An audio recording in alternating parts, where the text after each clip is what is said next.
Assembly, Chairman of ALGON in the 36 states of the Federation and FCT to a one-day workshop on the role of the State Executive Legislature in implementing the recommendations of the Revenue Mobilization Allocation and Fiscal Commission with respect to remuneration package for public, political and judicial office holders. Date, Thursday, 27th February. Time, 10 a.m. Venue, Commission's Auditorium, first floor, Abuja. Engineer Joseph Uweze Okechukwu, Secretary to the Commission. Announcer.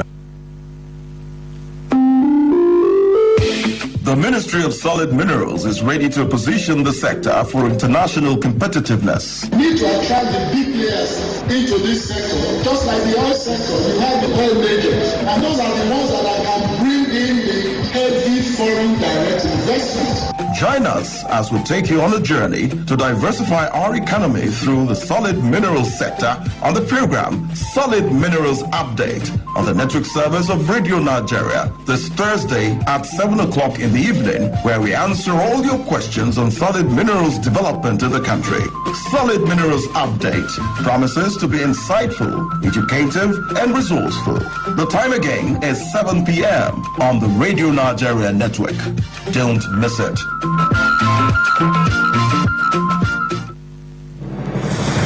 The House of Representatives Committee on Finance invites stakeholders and the general public to attend a public hearing on the Nigeria Tax Administration Bill, Nigeria Tax Bill, Nigeria Revenue Service Establishment Bill, and Joint Revenue Board Bill. The hearing is scheduled to hold as follows. Date, Wednesday, 26th February to Friday, 28th February 2025. Venue, Conference Halls 028 and 231, House of Representatives New Building. Time, 12 noon daily. Presentations on the 4 tax reform bills will be segmented into 2. Day 1, Wednesday 28 February 2025, Nigeria Tax Administration Bill HB 1756 and HB Nigeria Tax Bill HB 1759. And Day 2, Thursday 27th February 2025, HB 1757, Nigeria Revenue Service Establishment Bill HB 1757 and Joint Revenue Service Bill HB 1758. For further information, please call the committee clerk, Barrister Oscar Okoro, on 0803-349-5982. Signed, Right Honorable Dr. James Abiodun Fale KOON, Committee Chairman.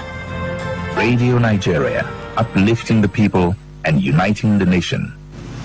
Lagos and other states in the southwest Nigeria, including Ogun and Ondo, experienced their first major rainfall of the year last Saturday. The rain triggered widespread jubilation among the populace, providing respite from the intense heat and sunshine endured over the past few months. However, the impact of the rainfall was short-lived, with residents expressing concerns about a sudden return of hot and humid weather, accompanied by potential health implications. In this report, Innocent Onmo sought public reactions to the prevailing weather conditions in Lagos and other parts of the country. In Lagos, the heavy rainfall last Saturday, which followed a cloudy atmospheric condition and thunderstorm, commenced around 4 p.m. and persisted until after midnight. The downpour was intense enough to cause flooding in various areas, including Egondo, Mazamaza, Urile, Esolo, Surulere, and other parts of the metropolis. A resident of Egondo, Mrs. Beatrice Sunday, stated that despite the flooding and road damage, the rain was welcomed with jubilation as it provided relief from the hot atmospheric condition that had been a nuisance for weeks. The rain really came at the right time. Everywhere was hot, but immediately it rained, everywhere became cool. In fact, my family member, everybody slept well that night. However, Mrs. Sunday expressed disappointment that the coolness was short-lived, with the heat increasing rapidly and making it difficult for residents to sleep at night. Some Lagosians reacted to the situation by lamenting the erratic power supply in their areas, which exacerbated the issue. I'm having a headache because there is no light. Now that there is no point, just open our window down and let the fresh air. Sometimes you won't be able to sleep. You need to face your children and pour water on them. Where there's something sleepless, you have rashes all over body. You sleep outside once there's no light. As much as possible, I stay out of the sun, drink lots of water, take my bath regularly to survive the heat. According to a weather bulletin issued by meteorologists, most parts of the country are becoming hotter, with temperatures above 30 degrees Celsius. The hottest month in Lagos is March, with an average temperature of 32 degrees Celsius. However, the weather bulletin revealed that the temperature soared to 33 degrees Celsius on Monday. Experts consider temperatures from 33 degrees Celsius upward to be extremely hot, potentially causing discomfort, heat exhaustion, dehydration, and an increased risk of heat strokes, particularly when combined with high humidity levels. The head of the Central Focus Office of the Nigerian Meteorological Agency, NIMET, Mr. Wasiu Ibrahim, stated that the tendency for the weather to become hotter is high, describing the earlier rains as pre-onset rainfall, which occurs at the peak of the dry season. There is what is called pre-onset rainfall. That is before the establishment of the rainy season proper. A couple of rains come, and that is what we have just witnessed over Lagos and some part of the southwest. Mr. Ibrahim forecasted a possible continuation of the hot weather until the end of March, when the rainy season is expected to commence in the south and later in the north. Mr. Ibrahim recommended drinking plenty of water, reducing sun exposure, wearing loose clothing, and promoting ventilation in homes. Scientists attribute the increasing heat across the world to climate change and global warming, which they said may persist unless measures are taken to prevent global temperatures from rising above 1.5 degrees Celsius. In Lagos, Innocent Ono, Radio Nigeria. The federal government is to leverage on modern technologies to provide solutions to the country's water quality mostly contaminated by indiscriminate borehole dredging and open defecation. The Minister of Water Resources and Sanitation, Professor Joseph Utsev, stated this in a message to the maiden annual Water Quality Conference with the theme, Safe Water for Sustainable Public Health. Sheyi Ajibade has details.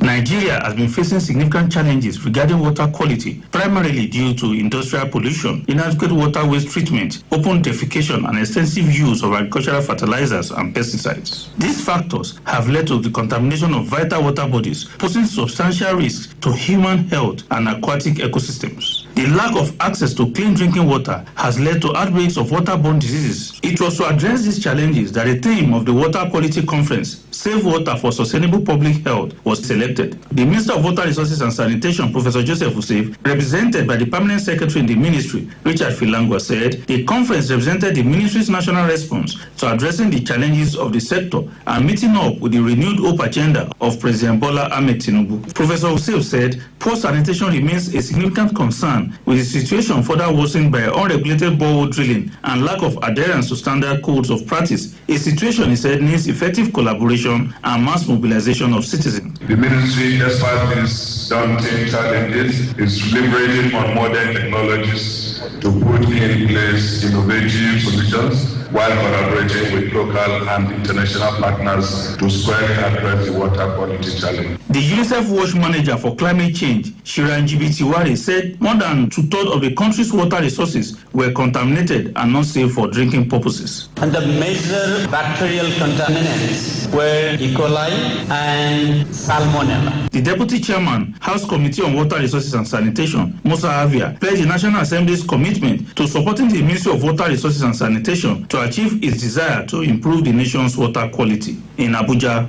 Sheyi Ajibade, Radio Nigeria. Meanwhile, the Ministry of Water Resources and Sanitation wants churches across the country to use their platforms to sensitize and mobilize their congregation against open defecation. The Minister of Water Resources and Sanitation, Professor Joseph Utsev, made a call during a visit to the Archbishop of Abuja, the Most Reverend Ignatius Keigama, to strengthen collaboration with the Catholic Archdiocese of Abuja and intensify efforts to make Nigeria open defecation free by 2030 through the Clean Nigeria campaign. We are expecting that the church will help Nigerians as the Federal Ministry of Water Resources and Sanitation in propagating this message by incorporating this message of open defecation into its public and spiritual engagement, by making emphasis on the dignity of human life and the importance of caring for one's neighbor. If you care for your neighbor, then you can't defecate in the open. The minister emphasized the critical role faith-based organizations play in promoting behavioral change and urged religious institutions to provide and maintain sanitation facilities as models for their communities while also engaging in public awareness campaigns. The Archbishop of Abuja, the Most Reverend Ignatius Keigama, commended the minister for involving faith based organizations in the initiative, describing it as a necessary step in bridging the gap between government policies and grassroots communities. People throw things anyhow, even the emission from different kinds of vehicles and so on. And then this open defecation, definitely it breeds diseases and more diseases. And with this that we are promoting, I can assure you of the total support of the Catholic Church in this. We are in this together. The Archbishop gave an assurance that the church would incorporate sanitation awareness into the teachings and encourage parishes, especially in rural areas, to build and maintain proper sanitation facilities.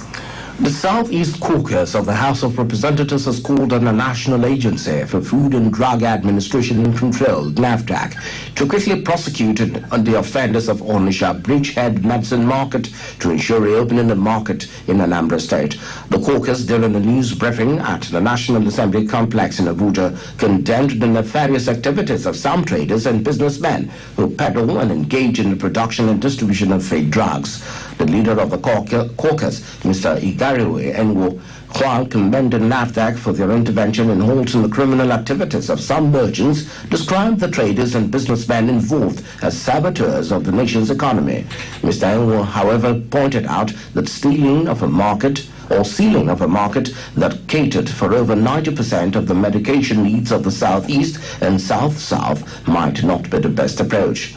While we are mindful of NAFDAC's statutory role in curbing and stamping out of fake drugs in the country, we urge them to quickly arrest and prosecute those responsible for the production and distribution of these fake drugs. Indefinite sealing of a market that caters for over 90% of education needs of the Southeast and South-South regions may not be the best approach. More so when it is considered that many of the other traders in the same market are genuine businessmen.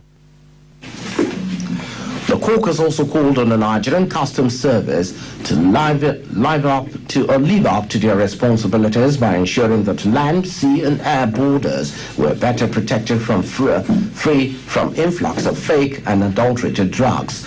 NAFDAC had sealed off Onitsha Bridgehead Medicine Market in Anambra State following the discovery of production and distribution of fake and adulterated drugs. The federal government is to reduce freight charges on non-oil exports as part of measures to ensure competitiveness and growth of the sector. The Permanent Secretary, Ministry of Industry, Trade and Investment, Ambassador Nura Arimi, stated this in Abuja at a stakeholders forum on the development of a framework for the promotion of affordable freight charges on non-oil exports. The Permanent Secretary, represented by the Director, Commodities and Export, Hajara Usman, tasked the stakeholders in idea sharing to develop strategies that would enhance competitiveness and enable non-oil exporters to thrive. The rising cost of freight charges, driven by factors such as fuel price fluctuations, has resulted in increased export costs for our producers. This situation necessitates an urgent and comprehensive solution, one that ensures fair and affordable freight rates for non-oil commodity exports. The Director General, National Agency for Food and Drug Administration and Control, Professor Mojisola Adeyeye, represented by the Head of Exports, Mrs. Sonwo-Oluwaseyi, said the agency was committed to supporting the ministry to boost the growth of the non-oil sector for rapid economic development. NAFDAC has lots to offer, a supportive role, packages that we can all leverage on. We analyze products for exports and we also do laboratory testing based on Nigerian industrial standards. The Executive Director, Nigeria Export Promotion Council, Moniya, represented by the Assistant Chief Trade Promotion Officer, Mr. Adebayo Ogundeji, stressed that non-oil export commodity sector was crucial to job creation and increased revenue generation. The theme of the event is charting a course for competitive freight rates, policy, infrastructure, and private sector-led solutions. The Minister of Interior, Dr. Olubunmi Tunjojo, has given an assurance that Nigeria's visa and arrival policy has not been scrapped, but upgraded to ensure efficiency and effectiveness. Dr. Tunjojo stated this at a meeting with the Director General of the Presidential Enabling Business Environment Council, PEBEC, Princess Zara Odu, in Abuja. He said this upgrade builds upon the existing online approval system, streamlining the process and enabling travelers travelers to receive their approvals ahead of time. The minister explained that travelers will still be able to apply online for short-stay visas, with approvals being granted within 24 to 48 hours. According to the Minister of Interior, once approved, the visa will be sent to the applicant's email, eliminating the need for a physical sticker upon arrival. The Director General, Presidential Enabling Business Environment Council, PEBEC, Princess Zahara Audu, said the development was in line with the agency's efforts to simplify procedures and reduce bureaucratic constraints in doing business in Nigeria. Princess Zahara maintained that the enhanced system will help in automation, control of travelers' inflow, and attract foreign investment. Now we have in the studio the Director General of the Presidential Enabling Business Environment Council, PEBEC, Princess Zahra Audu in Abuja, right here with us live to speak on Nigeria's visa on arrival issue and related matters. You're welcome to the Network News. Good morning, everyone. Good morning, Nigerians. Now, you and the Minister of Interior, Dr. Olubunmi Tunji-Ojo, have assured Nigerians that the visa on arrival practice has not been scrapped, but rather being upgraded. I'm wondering, and I'm sure so many Nigerians are wondering, what does this really mean? Because many people are apprehensive about the stoppage, or let me say, the suspension. I think, to put it in context, the people that would actually be affected by the visa on arrival are foreigners, not so much Nigerians. But to also simplify it, at the moment, what you do is you go online and you make an application for a visa. This application is printed out. It becomes a paper document that moves from table to table within immigration until it gets to the CG of immigration, who then approves or disapproves the visa. So what the minister is proposing, which I'm completely in line with, is an automated system whereby you make your application online, and we have a number of line officers who are churning out applications 24/7. So it's within 24 hours to 48 hours you'd be able to get a decision, and the decision will be sent to your inbox. So you would have your visa even before you leave your destination country coming into Nigeria. Another thing is you wouldn't need to get a stamp.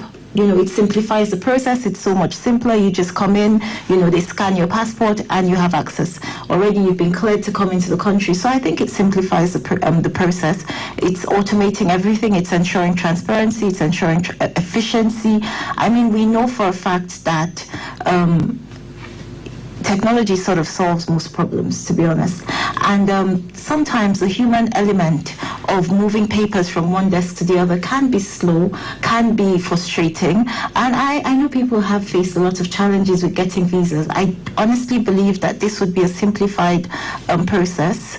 We will at PEBEC continue to monitor the process. This is not a hands-off approach, or everything's good, we're going to bed. No, we'll continue to ensure that the commitments made by the Minister of Interior and the commitments from immigration, are as they say will be. So the foreigners that are actually going to be affected by this, right? How long would you have stayed abroad for you to undergo this process? So this is specifically for short visits, and short visits are typically, I think, 3 to 6 months. I'm not an immigration officer, but that's what it is.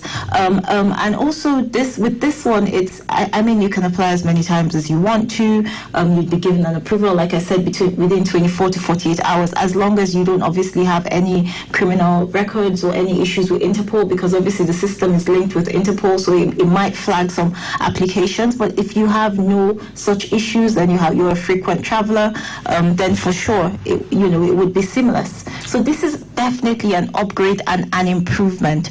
And one of the key things that PEBEC is pushing for is sustaining existing policies. Nigeria already has very amazing policies in place. Implementation and building on efficiency is where we have issues. Another thing which is why we jumped on this matter very, very quickly and took to action, is the fact that we want a level of consistency and predictability within our business sector. Our foreign direct investors need to know that they can rely on our policies, our systems are in place, and things are not changing every day, because unpredictability is just not comfortable for business people, which is why, like I said, it was necessary for us to act very, very quickly. The minister was also very responsive, because of course he understands his responsibility to our foreign direct investors, or in fact not just the foreign direct investors, but visitors to Nigeria, those who are coming for tourism. That also affects our businesses locally, and just general people who are interested in coming to Nigeria for good purposes. So PEBEC is started with the responsibility of ensuring ease of doing business in Nigeria. Will this hurdle not hinder your goal? Of course not. This actually simplifies the process. I'll be very honest with you. Before now, I used to work as an aide to the president on foreign direct investment, and I have had several encounters where I had to help facilitate visas for people coming into Nigeria. And that was a headache, because that's not my core role. That's not my core responsibility. I know many of my colleagues within different MDAs have had to do similar stuff. Now it's seamless. You don't need to know anybody in government to be able to get your visa, as it should be. We don't know anybody in America. We don't know anybody in Dubai, Nigeria. Okay, thank you so much. We have been speaking with the Director General of the Presidential Enabling Business Environment Council, PEBEC, Princess Zara Aldo, on Nigeria's visa on arrival issue and related matters. You really quickly want to add something? Yes, I do. Obviously, this is more, I mean, for your audience more than anything else, it's just to let them know that we are going to be very, very proactive as it regards to our local businesses too. So if they face any challenges as it regards to policies from ministries, departments, and agencies, please, the PEBECreport.gov website works. Go online, send us a message. We're always accessible, and we're on top of this. Thank you. Thank you so much. You're listening to the News on the Network Service of Radio Nigeria. In the headlines this morning, Consumer Protection Commission has summoned major satellite television service providers of a subscription hike corresponding to examined effects of heat waves. Still to come, federal government takes delivery of first batch of 2,000 tractors from Belarus. Over 6,000 teachers trained on artificial intelligence, plus sports, the spotlight, cyberscope, newspaper headlines, and weather report. Please stay with us, don't go away. Radio Nigeria, uplifting the people and uniting the nation.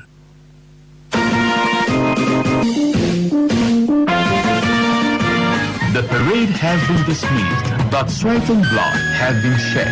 Browbeaten by the sun, facing dangers on the land, sea, and air. Some died, some lost limbs to enemy foes. How can we take care of those alive and families of those gone? The Pensioner comes up every Wednesday on Radio Nigeria Network at 7 p.m. The Pensioner, powered by the Military Pensions Board.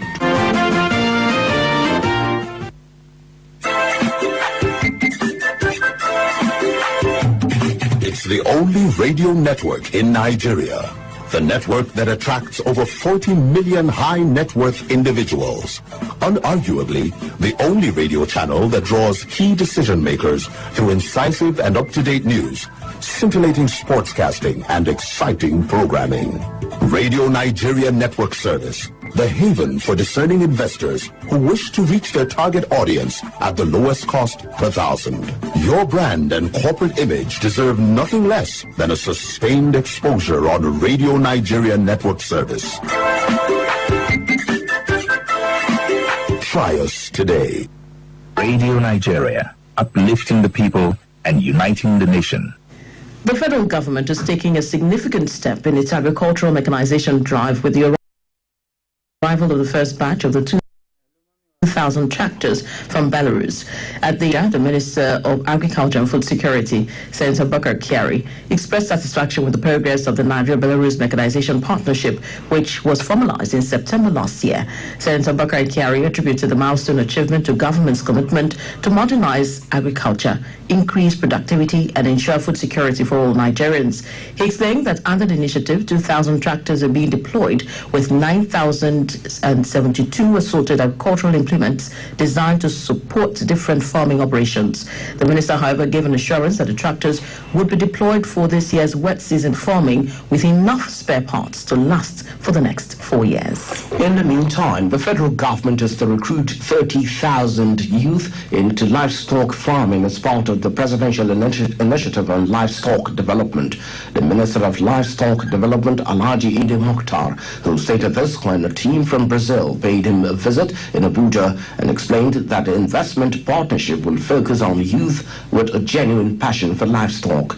Alhaji Mukhtar said 1,000 youth will be recruited from each of the 36 states and the FCT, and they will be trained on capacity building.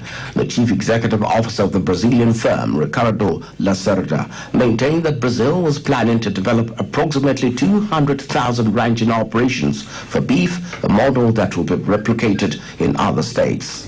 The Confederation of Traditional Stock Breeders Organization, CORET, is planned to feed 1,600 nomadic school children across 6 pastoralist schools in Kaduna and Jigawa states. The Secretary General of CORET, Mohammed Bello Tukur, stated this during the launch of Integrated School Feeding Project held in Kaduna State. Adamu Yusuf has the report.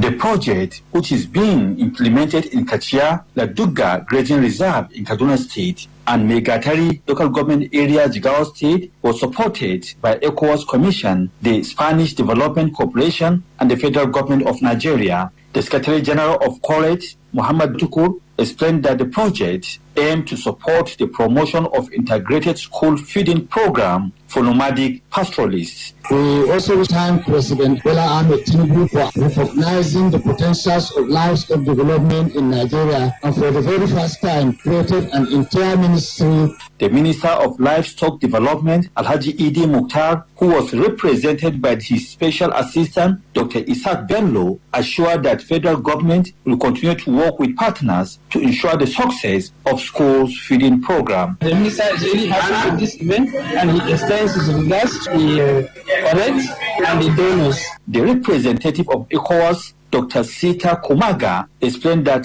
ECOWAS is implementing over 120 projects in 15 member countries and another 3 projects in Kaduna State. We want to also appreciate CORET, who has agreed to be on ground to implement this project. The Zonal Veterinary Director at the Ministry of Agriculture, Jigawa State, Dr. Musa Muhammad, said the feeding program helped to encourage parents to enroll their children to schools. The targeted school in Kaduna State are nomadic primary schools Wuro Nyako, Imbela Birandam, and Tirigide Laduga, all in Kachia Grazing Reserve. While in Jigawa State are primary school Lawan Duse, Bulama Kuje, and nomadic primary school Gidantinau. In Kaduna, Adam Yusuf, Radio Nigeria.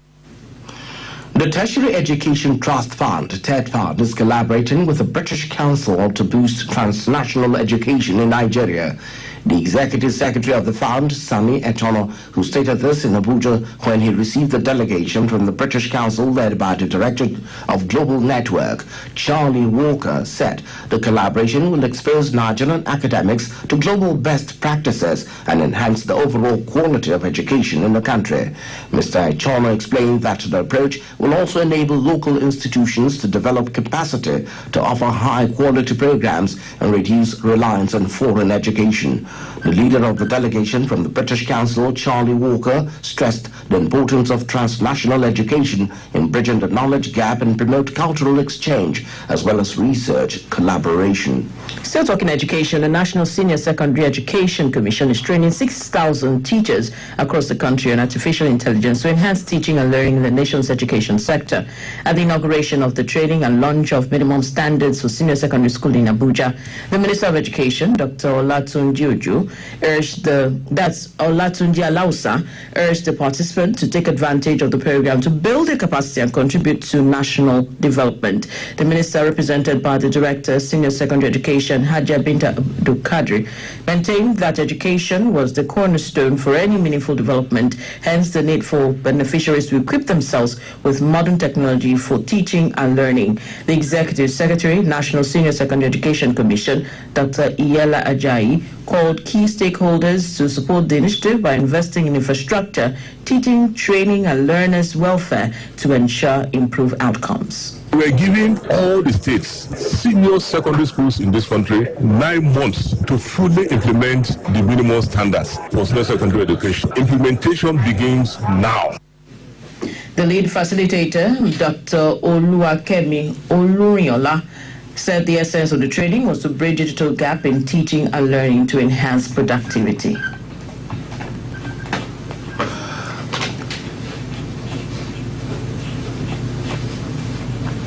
Security agencies have declared their support for the establishment of the Nigerian Security and Intelligence Trust Fund to provide funding for security-related issues outside budgetary allocation. They made a declaration in Abuja at a public hearing on a bill for an act to establish the fund. Briefing newsmen at the end of the public hearing, the Chairman, House Committee on National Security and Intelligence, Ahmed Satomi, explained that the fund will primarily be deployed to the training and retraining of personnel of the Nigerian security agencies. Details in subsequent bulletins. The Minister of Steel Development, Prince Shuaibu Audu, has expressed optimism that the meteorological bill will boost development in the nation's steel sector when passed into law. The minister stated this during a stakeholders meeting on the Meteorological Industry Bill 2023 in Abuja. Obia Larry brings details. The Minister of Steel Development, Prince Shuaibu Audu, said the bill, when passed into law, will enhance the ministry's capacity to regulate the steel and metals industry through proper legal framework. Prince Shuaibu explained that the bill will also ensure good ethical conduct and accord more powers to the ministry. That ensures operational standards, quality control, and industrial best practices. The permanent secretary in the ministry, Dr. Chris Isokbomu, who stressed the importance of metallurgical bill to the economic development and industrialization advancement of the country, said the bill will further define the functions of the ministry. Ensure environmental protection and promote sustainability and development and related matters. And there is the need to establish a comprehensive legal framework. The chairman, Senate Committee on Steel, Hajia Zainab Gimba, noted that the bill, which was submitted to the committee last year, has passed through first reading. She said one of the objectives of the committee was to pass a bill that will sustain the nation's metallurgical industry. Our objective is to craft a bill that ensures robust industry oversight, stimulates technological innovation, and secures a resilient, competitive, and sustainable metallurgical industry in Nigeria. The former Director of Legal Services in the ministry, Mrs. Ngozi Odili, emphasized that the bill was divided into several parts to include objective applications, control measures of the metallurgical plants, protection, issues and vocation of operating licenses, offences and penalties, as well as general administration. In Abuja, Obia Larry, Radio Nigeria. President Bola Ahmed Tinubu has reaffirmed his administration's commitment to transforming Nigeria into a global energy powerhouse. At the Nigeria International Energy Summit in Abuja, President Tinubu emphasized the need for strategic reforms, innovative policies, and sustainable development to drive this vision. Rabo Bako has details.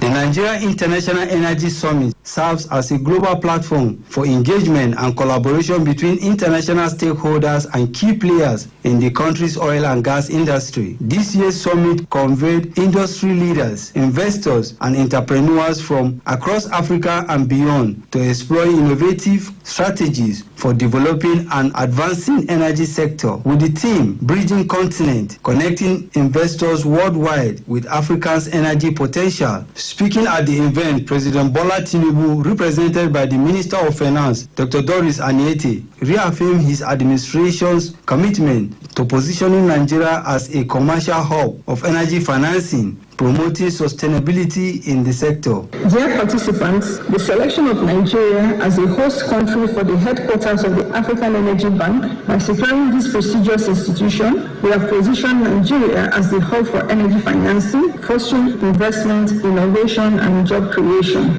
The Minister of State for Petroleum Resources, Gas, Mr. Ekperikpo Ekpo, underscores the need for industry leaders to take advantage of the summit as a platform to harness Africa's vast natural gas resources and enhance energy security. I welcome you all to the 8th edition of the Nigerian International Energy Summit, NEIS 2025. This foremost gathering of policymakers, investors, and industry experts is a testament to our shared vision for sustainable and prosperous energy future in Nigeria and across African continent. Another speaker at the summit, OPEC Secretary General Mr. Haitham Al-Ghaj, pledged to collaborate closely with the federal government to support a global transition towards clean energy solution. The section brought together top energy leaders from Nigeria, Algeria, Libya, Saudi Arabia, Germany, Cote d'Ivoire, and other nations to discuss strategies for sustainable energy development. In Abuja, Rabobako, Radio Nigeria. Back to politics. President Bola Ahmed Tinubu has assured members of the All Progressives Congress, APC, of an inclusive government that prioritizes the welfare of all Nigerians. He reaffirmed his commitment to the party's manifesto and pledged to implement policies that promote national development and economic stability. Speaking at the APC National Caucus meeting held at the State House, Abuja, President Tinubu commended the party leaders and governors for their dedication, noting that their presence was a testament to their commitment to the party's vision. Bello Wakili was there. President Bola Ahmed Tinubu highlighted improvements in national security, particularly in regions previously affected by instability, stating that Nigerians are now able to return to their farms and benefit from their labor. He urged party members to remain united and committed to the party's goals, stressing that collective effort is key to sustaining the country's progress. He emphasized that his administration remains focused on delivering good governance, despite attempts by detractors to paint the negative picture of the country's progress. Our strategic repositioning requires us to build on our success and project a forward-looking agenda that resonates with the hopes and aspirations of Nigerians. I am here promising that we are doing that. I have a commitment to our manifesto, progressive ideas and belief. The APC National Caucus passed a vote of confidence in President Bola Tinubu following a motion moved by the chairman of the Progressive Governors Forum, Hope Uzodinma. The caucus commended Tinubu's leadership and bold economic reforms. Uzodinma praised the president for tackling long-standing challenges, including the removal of petroleum subsidies, exchange rate unification, tax reforms, and an improved minimum wage. The national chairman of the All Progressive Congress, Abdullahi Ganduje, announced the filling of 6 vacancies in the National Working Committee and highlighted ongoing reconciliation efforts to strengthen the party. Ganduje also noted the APC's electoral successes in states like Imo, Kogi, and Ondo, while acknowledging the loss in Bayelsa. Another promise we are fulfilling is the improvement of membership base of our party. Prominent politicians are not only joining our party in droves, but are willingly registering with thousands of their supporters. Ganduje commended President Tinubu's administration for its economic and governance initiative. He emphasized the party's commitment to inclusivity, youth and women empowerment, and international partnership. From the presidential villa, Bello Wakili, Radio Nigeria. The Taraba State Governor, Dr. Abu Kefas, has condoled with the Minister of Information, Alhaji Muhammad Idris, over the passing of his mother-in-law, Haja Hawa Yakub Usman. A statement by his Special Advisor, Media and Digital Communications, Emmanuel Bello, describes the late Haja as a lover of people. The statement assures the Minister of his continuous support for media excellence in Taraba State, even as he condoled with the entire media community in the country over the loss. It prays for the repose of Haja Yakub's soul. And straight to sports now. National Sports Commission commenced Northwest Zonal eliminations ongoing in Kaduna as Nasarawa United set to host Remo Stars in the Nigeria Premier Football League. Let's join Idris Dari for details of these and more in Sports Package. Good morning and welcome. The Senior Special Advisor to the Chairman, National Sports Commission on Strategy, Legal and Administration, Barrister Musa Ahmadu, has held the Northwest National Sports Festival Zonal Elimination ongoing in Kaduna. The former Secretary General of the Nigeria Football Federation made this known to sports journalists during a monitoring and supervising visit to the venue of the competition at the Murtala Mohammed Square Sports Complex in Kaduna. Barrister Musa Ahmadu said kudos must be given to the organizers for creating an enabling environment which the Sports Commission is satisfied with. The level of competition I see among all the teams in the Northwest and the level of organization I also have seen is very commendable. and this is the way we want to see that the National Sports Commission, and we want to ensure that sports now is professionalized in every aspect, from the playing pitches to the officials to the players. We want to see a creation of a new sports ecosystem, and I have to say that what I've seen on ground here in Kaduna has been very good. The Northwest Zonal Coordinator, Maikano Alhaji Adamu, who was always on ground, said the smooth process being witnessed in the Northwest was as a result of the collective efforts of the organizer. I have to commend the effort of the Kaduna State government. They have done their best. The teams, most especially the Commissioner of Sports of the state, the Directors of Sport of the state, and the officials too, and the athletes. And my staff, even at the zonal office, I have to commend them. I will conclude by appreciating the National Sport Commission Chairman and his DG, because all this effort you see us standing, if not because of their backing, we cannot come here. Athletes from 7 states of the Northwest are currently taking part in the zonal elimination of team sports for the 22nd edition of the National Sports Festival, scheduled to hold in May 2025 in Abeokuta, the Ogun State capital. 8 matches have been penciled down to take place today as the Nigeria Premier Football League enters match day 26 across the country. 2 teams with contrasting aspirations will face off as leaders Remo Stars visit the Lafia Township Stadium to play 18th place Nasarawa United. Another interesting game to look forward to is the fixture between struggling Eyimba International, who will play host to 2nd place Shooting Stars of Ibadan. Elsewhere, it will be champions Rangers International at home to Sunshine Stars, Kano Pillars versus Aqua United, Kwara United to meet Abia Warriors, Lobi Stars against Niger Tornadoes, the battle of 2 Uniteds as Plateau United play host to Bayelsa United, and Hadland FC of Owerri against El Kanemi Warriors. The Women's Football League will also have 8 matches to be decided in both Groups A and B later in the evening. Just like their male counterparts, the Remo Stars women's team also topped the Group A table and will hope to consolidate on their leadership with a home game against Nasarawa Amazons, who are number 3 on the log. Sitting 2 points behind Remo Stars ladies are Edo Queens, who will welcome Ekiti Queens to the Samuel Ogbemudia Stadium, Benin. The other 2 Group A fixtures will see 2 winless sides meet as Heartland Queens face Confluence Queens and Danas ladies against Abia Angels. Group B joint leaders Bayelsa Queens will play away at FC Robo Queens of Lagos as Rivers Angels host Adamawa Queens, Delta Queens to meet Ibom Angels in a South-South derby, while Nigeria Tels are tipped to take all 3 points as they entertain Benue Queens, who are yet to pick a point after 5 rounds of games. The nation's under-20 men's team, the Flying Eagles, have arrived in Abidjan ahead of 2 friendly matches against the Baby Elephants of Cote d'Ivoire. The first match is scheduled for today by 3:30 p.m. local time, which is 4:30 p.m. Nigerian time, with a rematch on Friday at the Felix Houphouët-Boigny Stadium in Abidjan. These friendlies serve as preparation for the upcoming 2025 Under-20 Africa Cup of Nations AFCON. And on the foreign scene, it's going to be 3rd versus 2nd as Ola Aina's Nottingham Forest play Arsenal in the English Premier League. Both teams lost their last fixtures in the league, with Arsenal losing to West Ham United at the Emirates Stadium, a result which has stretched Liverpool's lead at the top to 11 points. Another cracking game will take place at Anfield as Liverpool welcome 5th place Newcastle United. Champions Manchester City will travel to Tottenham Hotspur as struggling Manchester United meet bottom side Ipswich Town. In Spain, the second semi-final of the Copa del Rey will hold today with Real Sociedad up against Real Madrid. And that's it on sports for this morning. I am Idris Dari.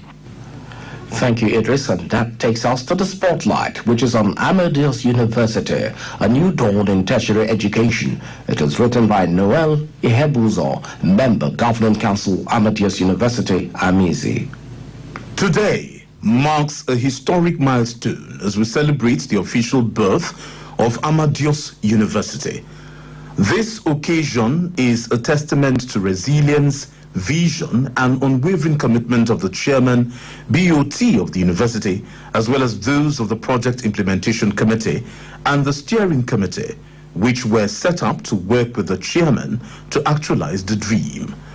The journey to this point has been long and fraught with challenges, yet perseverance and dedication have prevailed.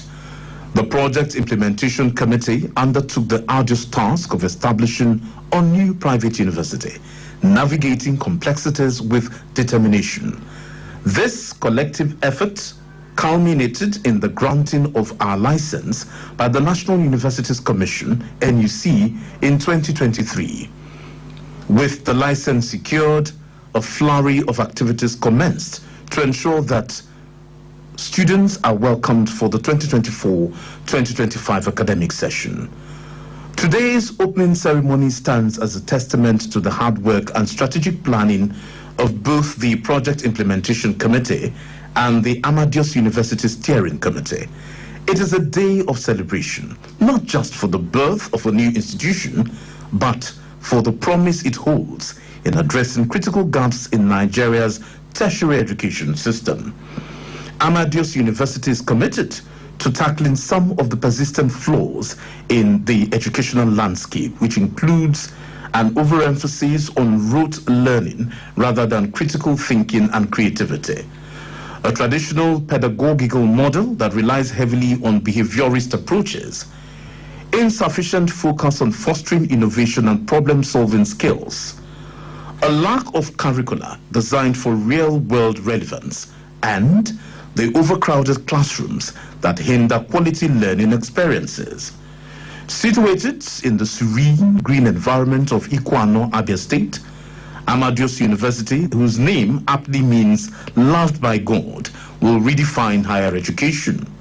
The institution aspires to be a thought leader in innovative pedagogies that seek to unlock the vast creative potential of our youth. Our learner-centered approach emphasizes constructivist and reflective teaching methods, fostering intellectual curiosity and independent thinking. Our curriculum is designed to merge depth with breadth, theory with practice, and innovation with tradition. The university will provide an academic experience that nurtures versatility, equipping students with the skills needed to thrive in a rapidly evolving world. By integrating digital technologies with traditional academic values, Amadeus University is set to offer a dynamic and engaging learning environment. Amadeus University brand is rooted in fundamental values that align with its vision and mission, and these include commitment to the pursuit of knowledge, dedication to academic excellence and relevance, and encouraging a culture of curiosity. In addition to academic rigor, Amadeus University upholds the highest ethical and moral standards, and also the university prioritizes skills and values for societal impact and personal growth. As an institution, it recognizes the financial constraints that may hinder access to quality education. To bridge this gap, scholarship programs are granted to support students from socio-economically disadvantaged backgrounds, ensuring that financial limitations do not obstruct academic aspirations. The university crest further encapsulates our values, like the open book, which represents the belief that knowledge is an evolving and ever-expanding system. Light signifies commitment to dispelling ignorance and illuminating the path of discovery, while the palm tree stands for a symbol of sustainability, resilience, utility, and economic activity in the region. Amadeus University today opens its doors to students eager to learn, explore, and innovate.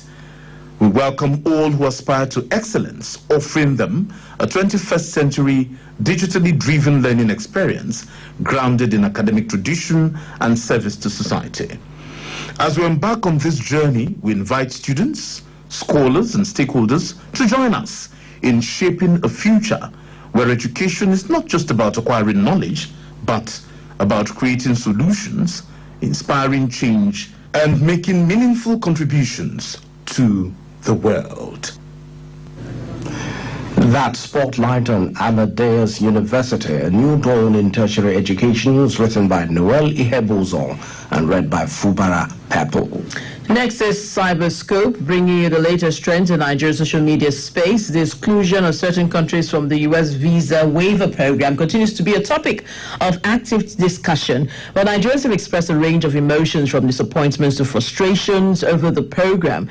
And that's from this program now. Some users have highlighted perceived inconsistencies in the selection criteria, questioning why certain countries are included while others are comparable on or stronger security economic standings are not. Others have shared personal anecdotes detailing the challenges and lengthy processes involved in obtaining U.S. visas, emphasizing the financial and emotional toll. Yep, and also taking a toll on the social media is Naira Marley and Sam Larry being absolved of the death of singer Mohbad by the court, which has ignited extensive discussions across all platforms. Many users have shared their opinions on the verdict, mostly highlighted mixed reactions, noting that several Nigerians are unhappy with the outcome. There are several stories making waves on the social media, but that's what we'll take for now. That's on Cyberscope. It was compiled by Tina Onyi. So let's see what the papers have for us. The bold one here: forgets 2027 presidency. Akume tells Atiku Bala others. Page 4 has the story, has several writers. Check them out. Panel reps seek tax exemption for PWDs. Page 17 has that one. Court absolves Naira Marley to others for Mohbad's death. 21, that's page 21 has that one. FCCPC summons multi-choice over DSTV, Go TV price hike. Check details out, page 24. FD declares war on medical tourism. Page 18 has that one. That's it for the Leadership newspaper. And on the blueprint, we have these. International Energy Summit 2025. Our reforms wooing foreign investors back to Nigeria. With the riders country now Africa's investment destination of choice, IOC is diversifying to deep water offshore operations. Who is saying this? President Bola Tinubu. And that's it on newspaper headlines. Let's see what the weather has for us. Moderate dust haze with horizontal visibility range of 2 to 5 kilometers expected over the northern region throughout the forecast period. Sunny skies with patches of clouds are expected over the north central region, with prospects of localized thunderstorms over parts of Benue, Nasarawa, and Kogi states during the afternoon and evening hours. Going to the southern region, cloudy skies with spells of sunshine are expected over the inland states and coastal cities, with prospects of morning thunderstorms over Lagos, Cross River, and Akwa Ibom states. In the afternoon and evening hours, localized thunderstorms are anticipated over Ondo, Ogun, Oyo, Edo, Ebonyi, Anambra, Enugu, Imo, Lagos, Cross River, Rivers, Akwa Ibom, Bayelsa, and Delta states. That's the weather report. And to end the news, a recap of the main points once again. The Federal Competition and Consumer Protection Commission, FCCPC, has summoned providers of DSTV, Go TV cable services to its investigative hearing to explain the rationale behind the proposed subscription price increase set to take effect next month. Correspondent examined effects of heat waves. The federal government has taken delivery of the first batch of 2,000 tractors from Belarus, and the National Senior Secondary Education Commission is training 6,000 teachers across the country on artificial intelligence. That's the news, edited by Hiomaiki and the production team. My colleague has been Olayemi Daniel. Thanks so much for being with us. And I am Harriet Adams. Have a winning Wednesday.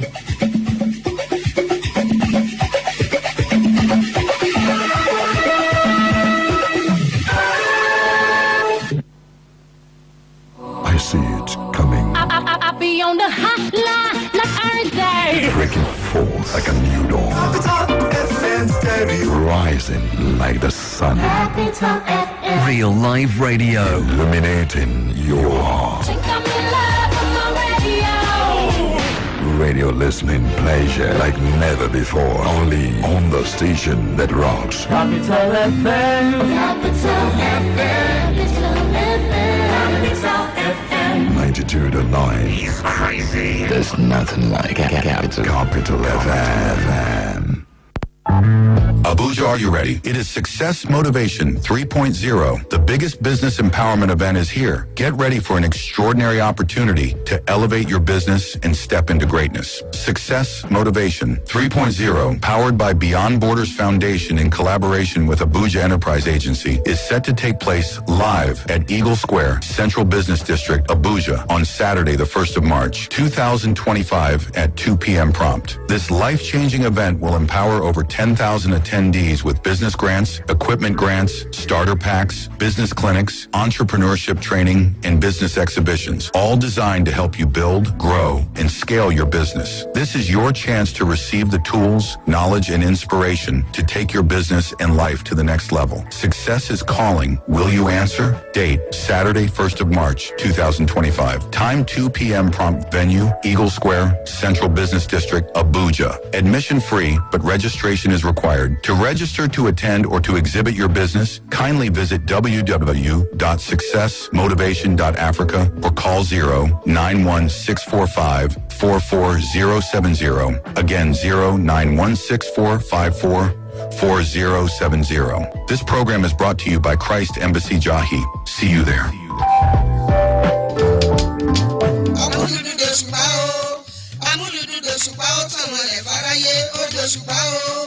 Amuludun dòṣùpá o, ilé-iṣẹ́ rédíò tó táwọn yọ àwọn àgbà lọ́jọ́ gbogbo 99.1 FM. Àtàwọn yẹn. Ibikíbi lákòókò yóò. Ẹja Amuludun Moniya láwa ń bàdàn.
Tún ti dé lóde tòní.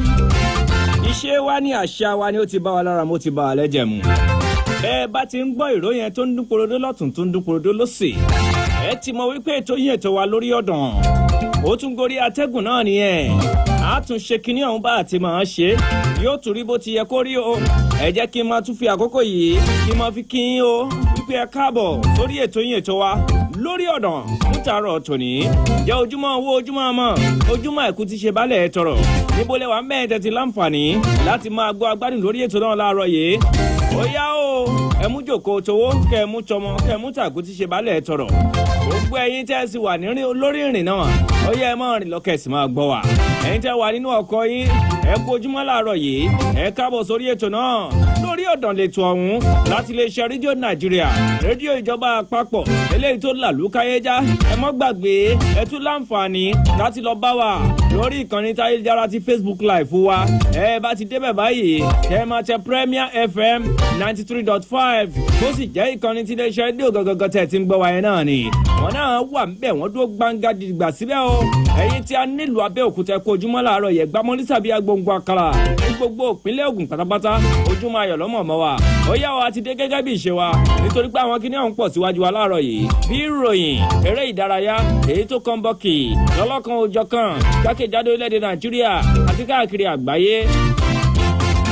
láṣẹ kíní ọ̀hún fún yín láàárọ̀ tòní tẹ́sí gbádùn ẹ̀ dáadáa dọ́ba ṣùgbọ́n gẹ́gẹ́ bí ìṣe wa ẹ mọ̀ pé a kì í yọwọ́ tabọ́n bí ń sẹ́yìn lórí ètò yìí Tèmítọ́pẹ́ Adé Èkó ló kọ́ mi Adé Lagos ní kí wípé òní àsan wá o òní àsan wá síre àsan wá sówó àsan wá sáìkú ti ṣe balẹ̀ tọrọ ìjà ló kọ bàbá Òrògùndádé bàbá ẹlẹ́nu máyù bàbá lówó máyù ló kọ Ìfẹ́ Olúwa Adéríbigbé àjọ wà lórí ètò láàárọ̀ yìí ni a sì jọ da kíní ọ̀hún bolẹ̀ yóò yẹra wọn dáadáa ní yékéyéké ó yá ọ ẹja gbìnàyà ní pápápá ká máa bẹ̀rẹ̀ gbogbo àwọn ìròyìn náà láti ẹsẹ̀ kùkù gbogbo bó ti lọ ń ṣiṣẹ́ ń tẹ̀lé lẹ́nu àná sóní nínú eré ìdárayá lórílẹ̀‐èdè Nàìjíríà gbogbo àwọn ìfigagbága lọ́lọ́kan òjọ̀kan ó kúnlẹ̀ rẹpẹtẹ lónìí lórílẹ̀‐èdè Nàìjíríà ni àti káàkiri àgbáyé ó yá náà nípele tí àwọn obìnrin ẹ jẹ́ kí n bẹ̀ látàpá àti bẹ̀yẹn ìpele tí àwọn obìnrin yẹn wọ́n ń sọ nípa Nigeria Women Football League NWFL lórílẹ̀‐èdè Nàìjíríà ọ̀yà ń bọ̀ wọ́n bàdé o lọ́wọ́ tá a wà yí báyìí wọ́n ti wọ match week 7 eléyìí tó túmọ̀ sí wípé ọ̀wọ́ abala àkọ́kọ́ ìfigagbága náà eléyìí tí a mọ̀ sí líìgì táwọn obìnrin lórílẹ̀‐èdè Nàìjíríà ó ti ń lọ bí tó lápẹ̀rẹ̀ o nígbò báyá wọ́n tún mọ̀ sún sí abala kejì ṣùgbọ́n abala àkọ́kọ́ yìí gbogbo àwọn ìfigagbága eléyìí tí wọ́n fi yanjú rẹ̀ lónìí ló máa wáyé o léyìí tó jẹ́ pé àwọn ikọ̀ ẹgbẹ́ agbábọ́ọ̀lù náà wọ́n fi láǹfààní láti máa kojú ara wọn lọ́kọ̀ọ̀kan ẹ̀jẹ̀jì ikọ̀ ẹgbẹ́ agbábọ́ọ̀lù ẹ̀dọ́kùn ẹ̀sẹ̀ wọ́n máa wà lé wọn lónìí láti gbàlejò ikọ̀ ẹgbẹ́ agbábọ́ọ̀lù Èkìtì Queens nígbà tí ikọ̀ ẹgbẹ́ agbábọ́ọ̀lù Atlant Queens tí wọ́n wà lé wọn náà lónìí láti máa gbàlejò ikọ̀ ẹgbẹ́ agbábọ́ọ̀lù Conference Queens ẹgbẹ́ agbábọ́ọ̀lù Nasarawa Amazon wọ́n máa tẹkọ̀ létí lọ sílé àwọn ikọ̀ ẹgbẹ́ agbábọ́ọ̀lù Remo Stars Ladies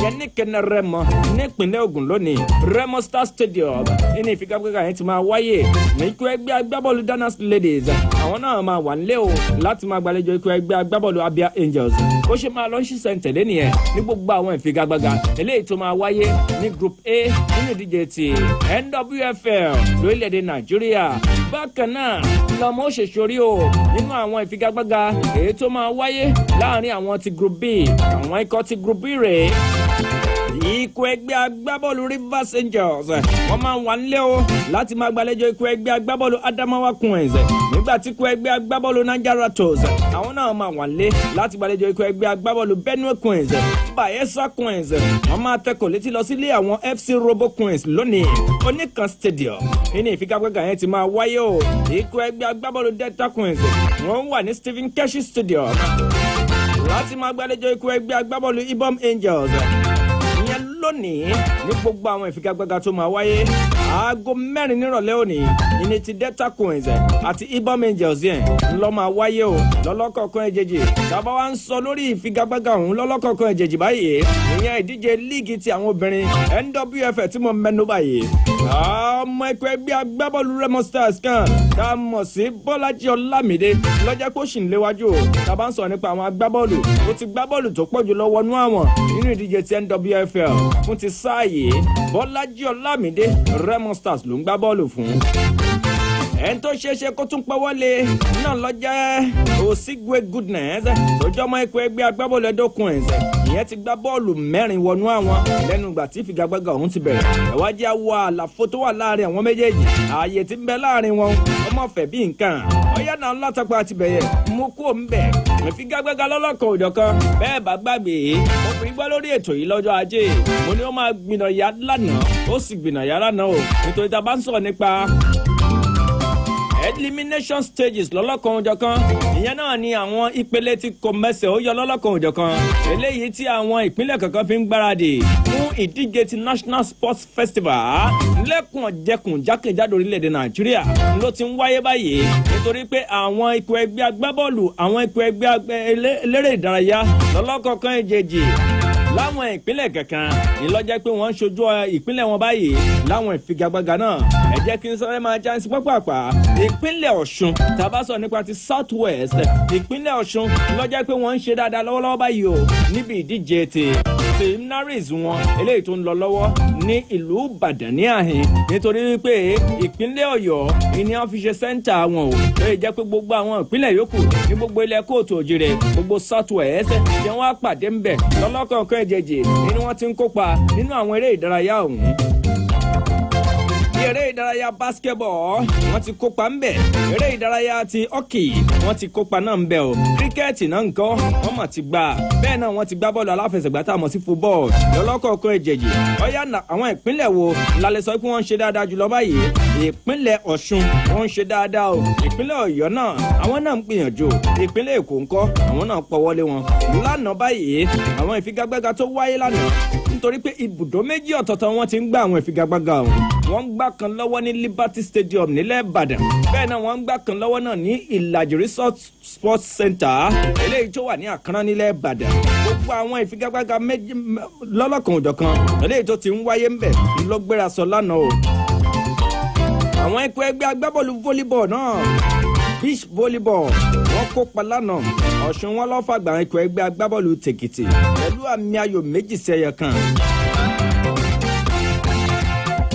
Bẹ́ẹ̀ náà ni ti ikọ̀ ẹgbẹ́ agbábọ́ọ̀lù handball Ọ̀ṣun náà tún fàgbà hàn ìpínlẹ̀ Ondo pẹ̀lú àmì ayò 22-20. Ètò túmọ̀ sí wípé ìpínlẹ̀ Ọ̀ṣun wọ́n ń ṣe dáadáa ṣùgbọ́n ṣe rí ti hockey ní àwọn obìnrin ikọ̀ ẹgbẹ́ agbábọ́ọ̀lù ikọ̀ ẹgbẹ́ agbá hockey yìí ní ti àwọn ti ìpínlẹ̀ Ọ̀yọ́ ló ṣe dáadáa tó jẹ́ pé wọ́n fàgbà hàn ìpínlẹ̀ Ọ̀ṣun pẹ̀lú àmì ayò 2-0. Bí ìfigagbága ńlọ́lọ́kọ̀ òjọ̀kan bó ti wáyé nù lánàá ní ti hockey àti ti volleyball. Tá bá sọ nípa ti basketball, àwọn ikọ̀ ẹgbẹ́ agbábọ́ọ̀lù ti alápẹ̀rẹ̀ tá a mọ̀ sí basketball ní ìpínlẹ̀ Ọ̀ṣun wọ́n mọ̀ ṣe dáadáa gan ni nítorí pé wọ́n fàgbà hàn ìpínlẹ̀ Ọ̀yọ́ tó gbàlejò wọn lánàá o. Wọ́n wà ń bí ìfigagbága yẹn tiẹ̀ ní ti àwọn ti basketball yẹn kóòṣì wọn akọ́nimọ̀ọ́gbá ti ìpínlẹ̀ Ọ̀ṣun eléyìí tó jẹ́ wípé inú rẹ̀ dùn dáadáa tó jẹ́ pé kò lè pa ìdùnnú rẹ̀ mọ́ra lánàá nítorí pé bí àwọn ọmọ rẹ̀ bí wọ́n ti ṣe dáadáa. Wọ́n sọ nípa Táíwò Ajíbọ́lá eléníyàn eléyìí tó yẹ pé ó sọ wípé àwọn ti ń gbáradì dáadáa o láti bẹ̀rẹ̀ ọdún yìí ni wọ́n ti ń gbáradì pé àmọ́ ń lọ elimination ní ìpínlẹ̀ Ọ̀yọ́. Ọ̀yá gbogbo ètò tí ó bá yẹ kí wọ́n tò pátápátá ó ní ni wọ́n ti tò tó di pé wọ́n wá síbi ìfigagbága ọ̀hún eléyìí tó yẹ kó sì ń lọ lọ́wọ́ báyìí ní Liberty Stadium nílùú Ìbàdàn àti Àkànrán àti Ìlàjì Resort Sports Center tó wà ní Àkànrán nílẹ̀ Ìbàdàn. Gbogbo ẹ̀ àbá tún ti parí ètò báyìí àtún tẹ̀síwájú lọ Ìlàjì lásìsí lọ bójútó gbogbo bí àwọn ìfigagbága lọ́lọ́kọ̀ọ́jọ̀kan ṣe ń lọ. Ọ̀yá náà Ajíbọ́lá eléníyàn ó sọ̀rọ̀ tí inú rẹ̀ ti dùn tó nígbà tí ikọ̀ ẹgbẹ́ agbábọ́ọ̀lù alápẹ̀rẹ̀ ti ìpínlẹ̀ Ọ̀ṣun láwọn obìnrin ni o nígbà tí wọ́n ṣe dáadáa tí wọ́n gbìyànjú ẹ̀jẹ̀ àgbọ̀ bó ti wí.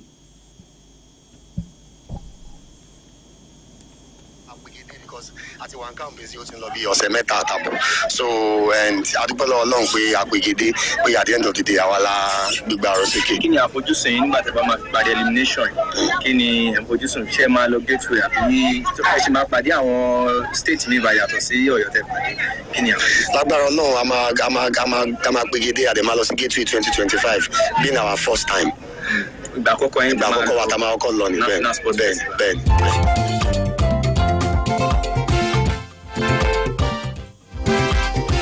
Ohun Ajíbọ́lá eléníyàn náà lẹ́gbọ́n yẹn tó jẹ́ akọ́nimọ̀ọ́gbá fún ikọ̀ ẹgbẹ́ agbábọ́ọ̀lù ti ìpínlẹ̀ Ọ̀ṣun ní ti basketball bọ́ọ̀lù aláfọwọ́jù sápẹ̀rẹ̀ eléyìí tó yẹ kó wáyé ní Liberty Stadium lánàá ló jẹ́ pé ìpínlẹ̀ Ọ̀ṣun tí wọ́n fi jáwé olúborí lọ́dọ̀ ti ìpínlẹ̀ Ọ̀yọ́ èyí tó yẹ pé wọ́n fi àgbà hàn ìpínlẹ̀ Ọ̀yọ́ lánàá. Ó yá àwọn ìfigagbága ọ̀hún lọ́lọ́kan òjọ̀kan ó ń tẹ̀síwájú lónìí o nítorí pé àná gágágá wọ́n ṣíde gbogbo àwọn ìfigagbága eléyìí tí ó máa wáyé.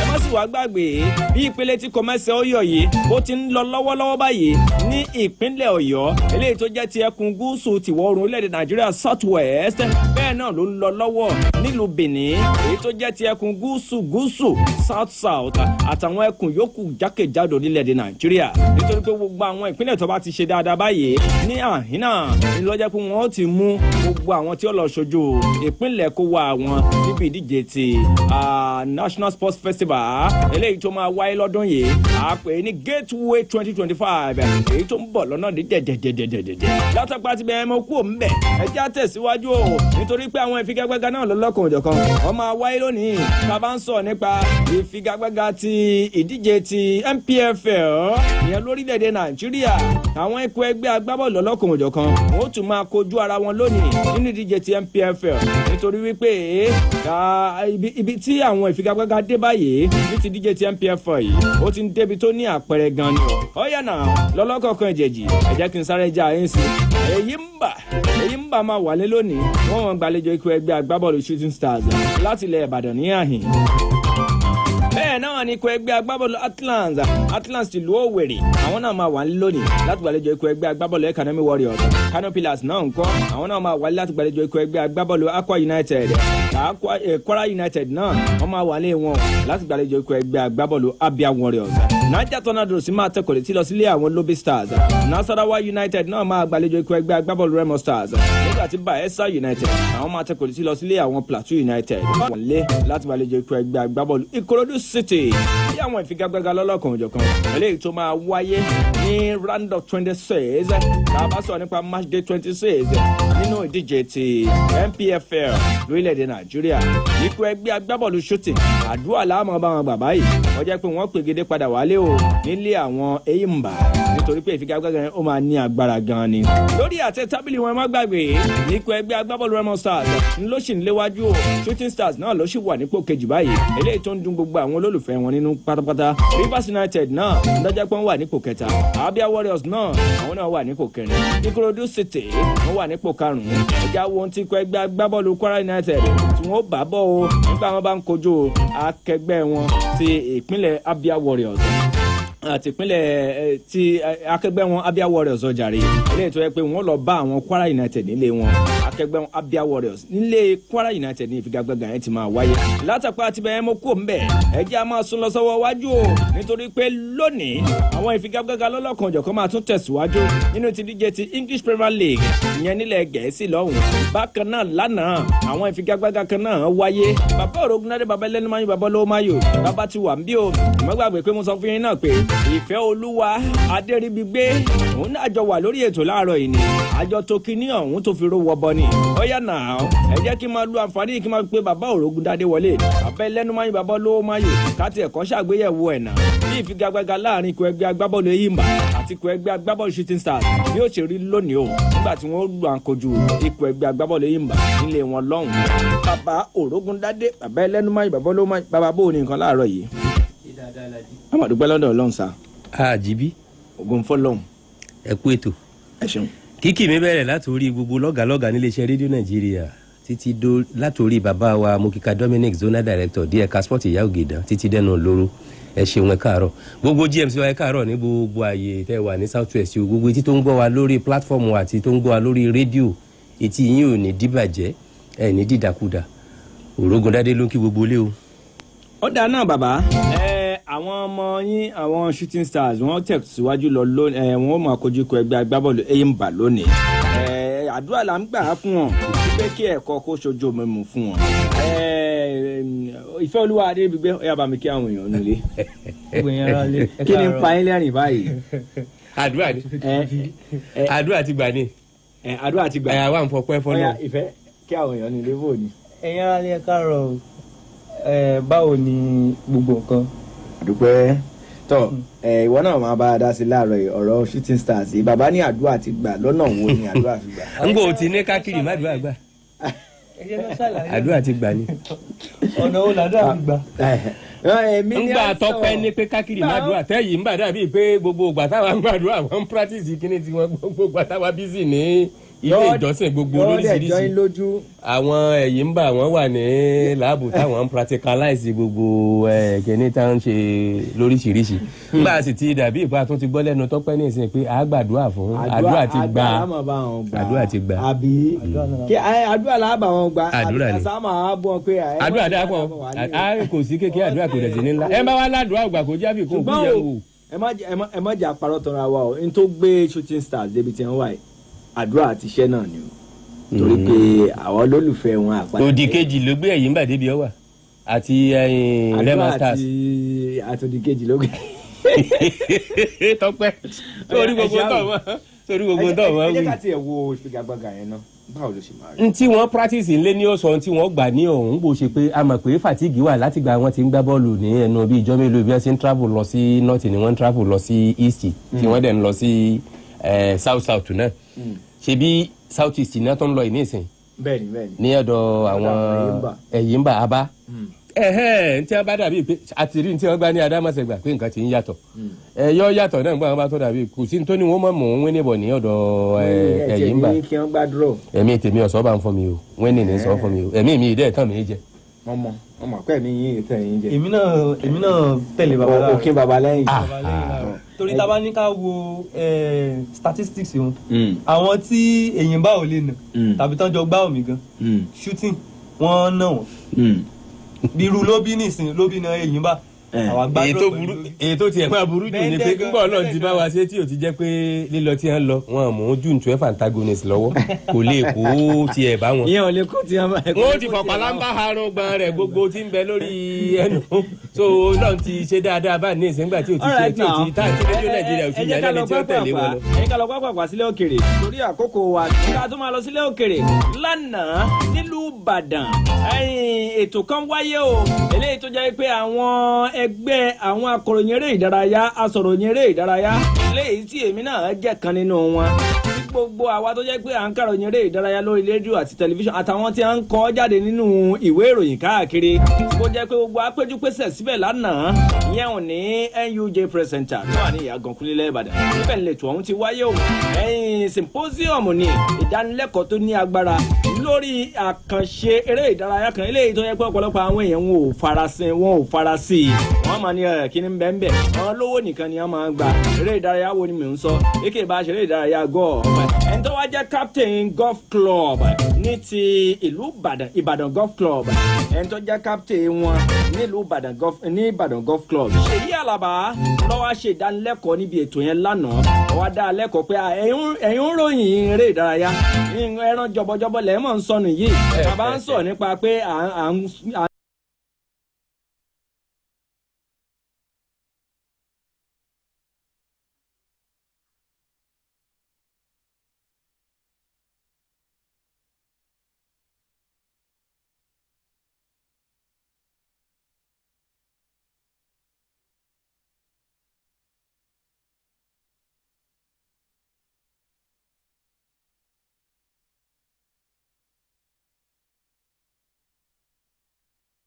pọ̀ ìròyìn gbogbo tó bá ní ṣe pẹ̀lú ọ̀rọ̀ golf pàápàá jùlọ lórílẹ̀‐èdè Nàìjíríà ń bí ó ní àǹfààní gidigidi lọ́wọ́ ń bẹ̀ eléyìí tó yẹ pé wọ́n á ṣe ìdánilẹ́kọ̀ọ́ kódà àwọn èdè kan ń bẹ o nínú ọ̀rọ̀ gọ́ọ̀fù tó yẹ pé wọn ò gbọ́ rí mọ́ gbọ́ lánàá lẹ́nu Ṣèyí Àlàbá tó jẹ́ captain Ìbàdàn golf club tó jẹ́ pé ó wá ṣe ìdánilẹ́kọ̀ọ́ fún wọn dáadáa bàbá wọn sì fi ara balẹ̀ ṣe àlàyé nípa àwọn gbogbo bí wọ́n ti máa gbá gọ́ọ̀fù léyìí tó yẹ pé ẹlòmíà kò máa wo gọ́ọ̀fù lọ́ọ̀kan bíi pé ìṣèbí fíìdì lásán ni ó ní ó ju ọ̀rọ̀ fíìdì lásán o èyí tí ń bẹ́ẹ̀ ó kì í bẹ̀ gan ni o wọ́n ti tún pe àwọn kan ní eagle wọ́n pe àwọn kan ní bush oríṣiríṣi lọ́lọ́kan òjọ̀kan lọ́jọ́ pé ó ní ṣe pẹ̀lú ọ̀rọ̀ eré ìdárayá àti gọ́ọ̀fù.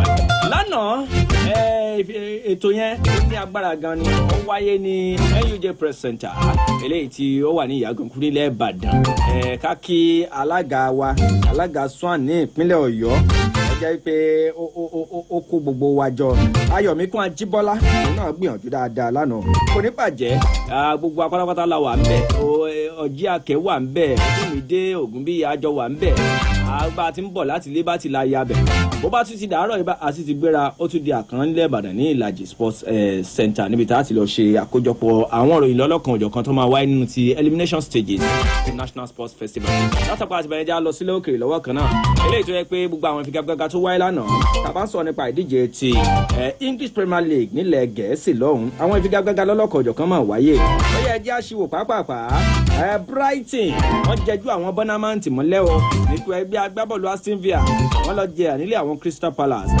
Aston Villa tó lọ jẹ yẹn lé àwọn Crystal Palace ọmọ ìyá lẹ́nu gan ni Aston Villa tó jẹ́ pé wọ́n gbójú Chelsea mọ́lẹ̀ náà lọ jẹ́ pé wọ́n tún wá lọ jẹyà nílé àwọn Crystal Palace Wolves náà àwọn náà fi nǹkan panu ìyá ni wọ́n ń pè bẹ́ẹ̀ Fulham ló lọ ká wọn mọ́lé àmì ayò 2-1 kan Chelsea wọ́n ṣe bẹ́ẹ̀ o wọ́n fàgbà àwọn Southampton lánàá àmì ayò 4-0 ṣé ká sọ pé tọ̀ wọ́n rí ọmọdé bólẹ́gba ni ká pe ọ̀rọ̀ Chelsea lánàá ni bàbá. kì í ṣe pé bẹ́ẹ̀ lórí ṣe bí o sọ ń sìn pé Aston Villa lọ jìyà nílé Crystal Palace ṣé Crystal Palace náà ńgbà tó ti dàbí pé pàálọ́ sì fún wọn ṣé wọn ní yí padà ni n ló ṣẹlẹ̀ sí n ló dífà ti Chelsea náà pé káwọn náà fi múra káwọn náà fi gbára àwọn lọ́wọ́ ẹnu tí ń kun àwọn tí ń kun kóòṣì tó dẹ̀ ń kun gbogbo àwọn olólùfẹ́ àwọn káàkiri òde àgbáyé so kò jọ mí lójú láti dàbí ìkan náà Southampton náà ọ̀rẹ́ àwọn náà sára ni ìbáwọn náà wọ́n tẹ́ bá kíyèsí wọn wà ní bottom table wọ́n dẹ̀ ń jàjà pé káwọn náà ti ẹ̀ kú nínú omi ayé tí ń gbé àwọn lọ. relegation yẹn bóyá ni ò ṣúọ̀ fún wọn báyìí ó tiẹ̀ ti ṣúọ̀ fún wọn. àwọn pẹ̀lú Ipswich ó dàbí pé gbogbo àwọn mẹ́tẹ̀ẹ̀ta tí wọ́n wá láti division two náà ni ọ̀rẹ́ yín dẹ̀ ni Ipswich Southampton Leicester àwọn náà wọ́n jọ wá sí kínní àwọn mẹ́tẹ̀ẹ̀ta náà ní tó ń bẹ ní relegation kínní yẹn ò yí padà fún wọn ṣùgbọ́n tí mo rí láàrin yẹn ni pé ọ̀dà owó ló ṣe tiwọn torí agbábọ́ọ̀lù kún ọ̀dọ̀ wọn rẹpẹtẹ ó yàtọ̀ fún ti apọ̀dà Man U tí ń yí bìrìbìrì bí òbírí ayé níbi tí wọ́n wà pẹ̀lú owó kan ṣe tó pẹ̀lú bí kò ṣe tó.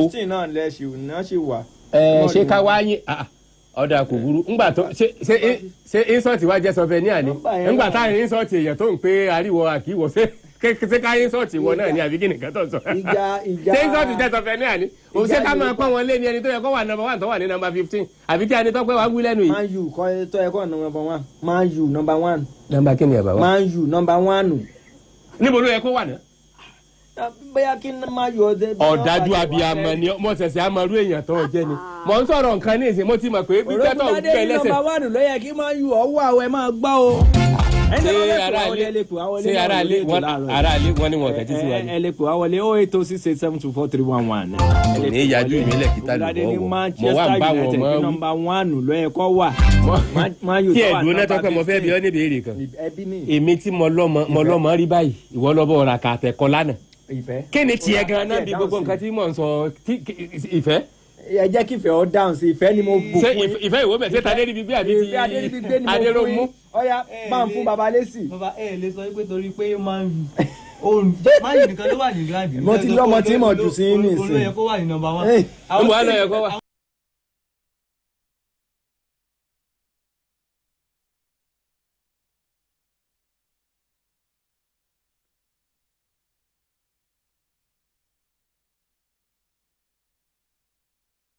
lérí bíi gbẹ́ngbẹ́ fún ọ náà tèmi ò lè gbé jù bẹ́ẹ̀ lọ fún ọ tó òfin ní kọ́ wá pọ̀ lẹ́yìn rẹ̀. ọ̀dà ìjẹun bẹ́ẹ̀ lọ́wọ́ yín kí ló qualify Man U fún Europa ní last season.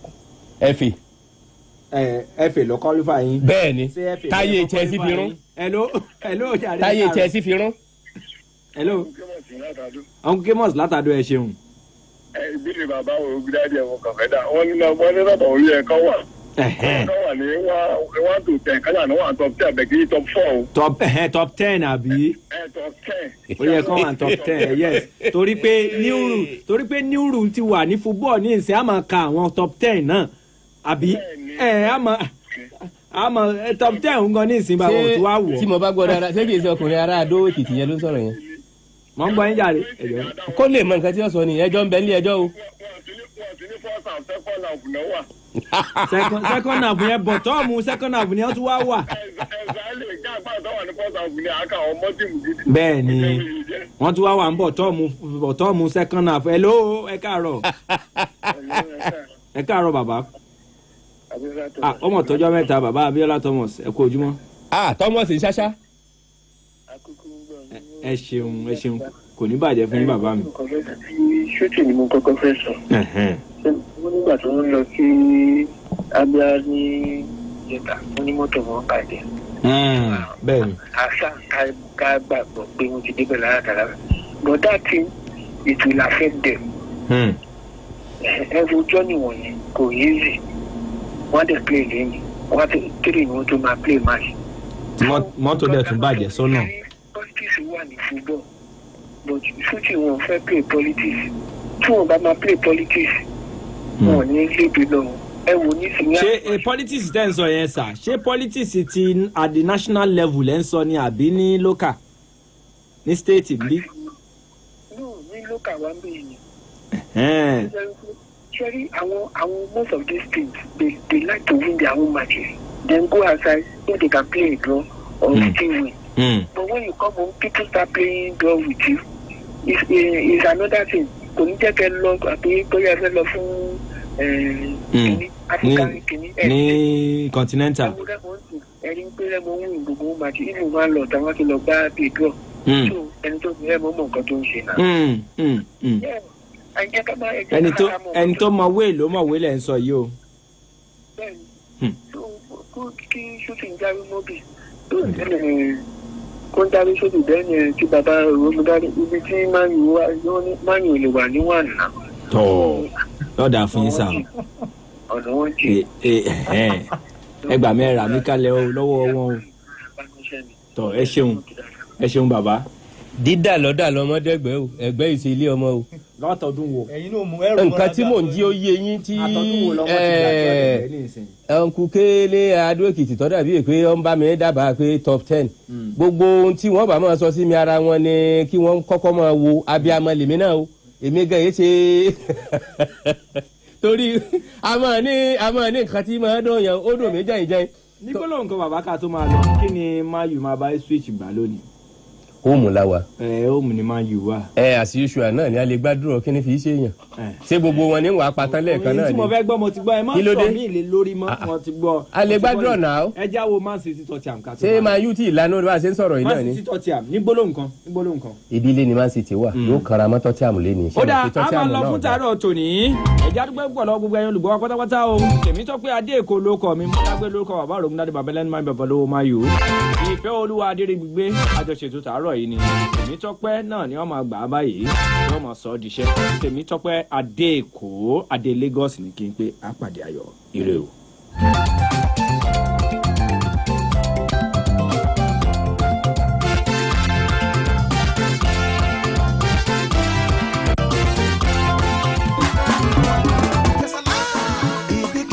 Koko yo, Moniya lawa Ibadan, 99.1, àwa la jẹ́ number 1, là ń jẹ́ kẹ́ ẹ mọ̀ bó ti ṣe ń lọ, pẹ̀lú àwọn ètò tó ta wọ́n yọ, àtàwọn ìròyìn tó fọgbọ́n yọ, àti ìpolówó ọjà tó mú ní ìta lẹ́sẹ̀kẹsẹ̀, àwa la nìyẹn. Ibikíbi lákòókò yo, Amuludun láyé ń bá kétékété, Moniya lawa Ibadan, Amuludun láyé ń bá kétékété. Amuludun FM 99.1 ní Moniya Ibadan ló máa ń múnú àwa dùn. ìwọ ọ̀rẹ́ mi tẹ́tí ò gbọ́ bó ṣe ń dún Amuludun FM 99.1 òmìnlẹ̀ jìjìjì ṣètì aráyé jọ̀wọ́ má gbé kúrò níbẹ̀ o àtàwọn yọ.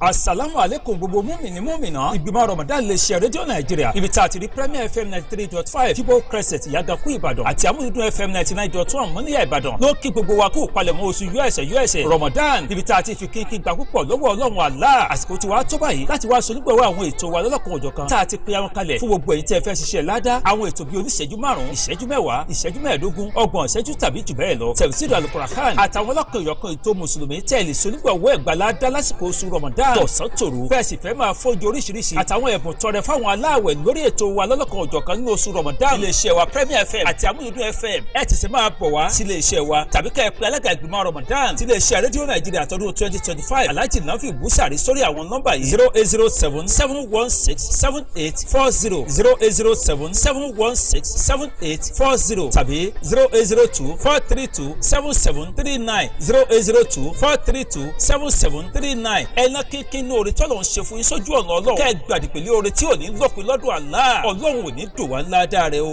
intansurula yazoro.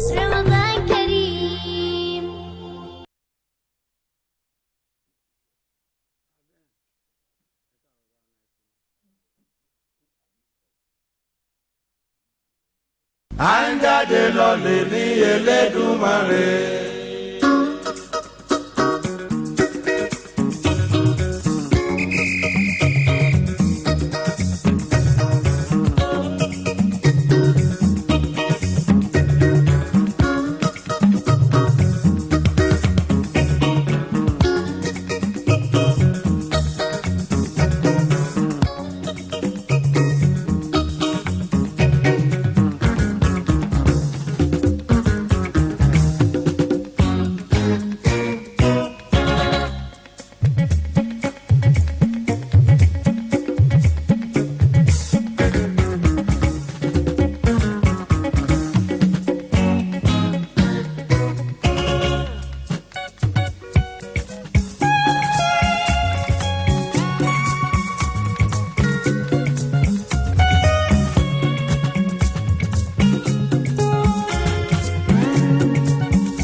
Elédùmarè à ń jáde lọ lóní Elédùmarè jíjáde wa ká má pàdé àgbákò jíjáde wa ká má pàdé àgbákò ohun tá ó jẹ là ń wá lọ bàbá ká má pàdé ohun tí ó jẹ wá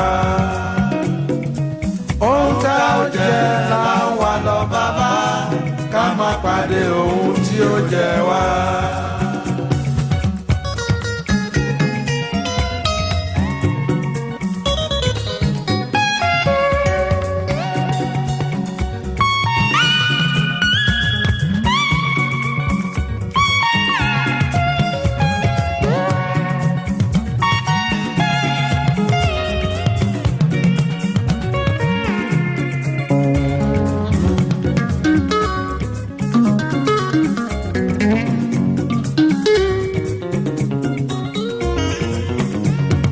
Ẹni Ọlọ́run là ló lè káyé já.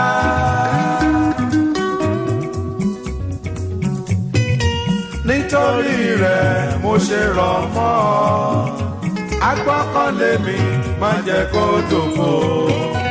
Bàbá mo gbọ́kànlé ọ.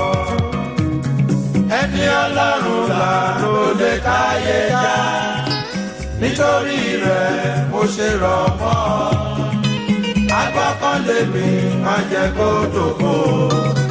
Bàbá mo gbọ́kànlé ọ.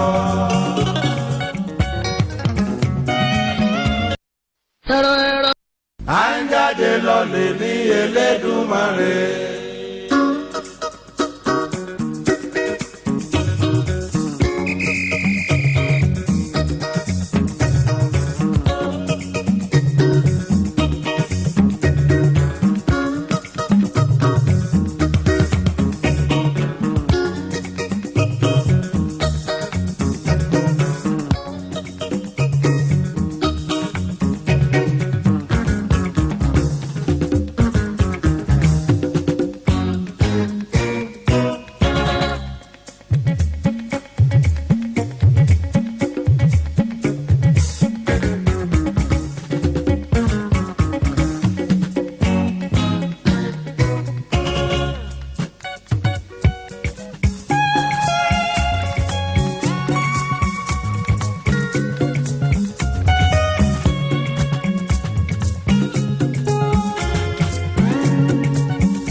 Elédùmarè à ń jáde lọ lóní Elédùmarè jíjáde wa ká má pàdé àgbákò jíjáde wa ká má pàdé àgbákò ohun tá ó jẹ là ń wá lọ bàbá ká má pàdé ohun tí ó jẹ wá ohun tá ó jẹ là ń wá lọ bàbá ká má pàdé ohun tí ó jẹ wá.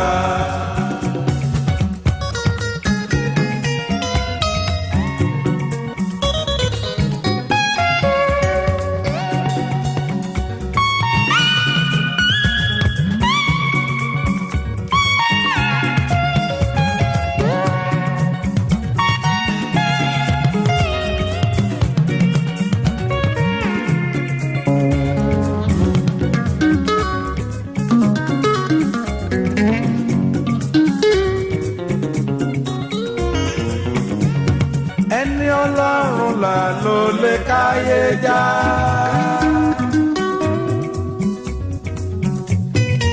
Nítorí rẹ̀ mo ṣe rọ̀ mọ́ ọ. Agbọ́kànlé mi má jẹ́ kó dòfo. Bàbá mo gbọ́kànlé ọ. Ẹni Ọlọ́run là ló lè káyé já. Nítorí rẹ̀ mo ṣe rọ̀ mọ́ ọ. Agbọ́kànlé mi má jẹ́ kó dòfo. Bàbá mo gbọ́kànlé ọ.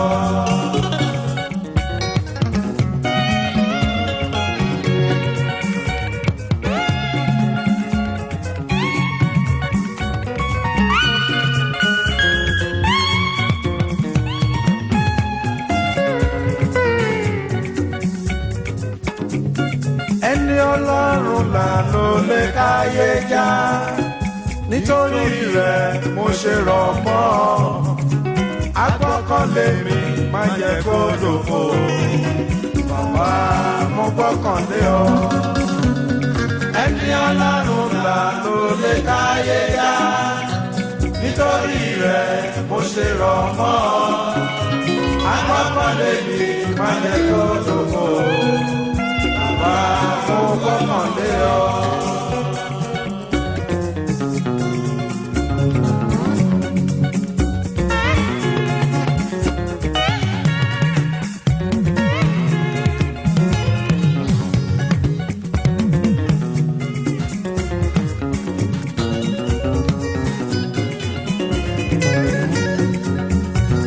ó dọ̀wọ́ rẹ̀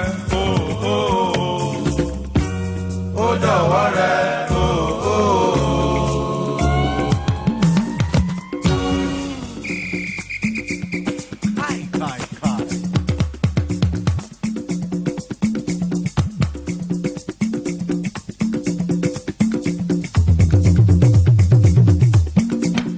insurance cover.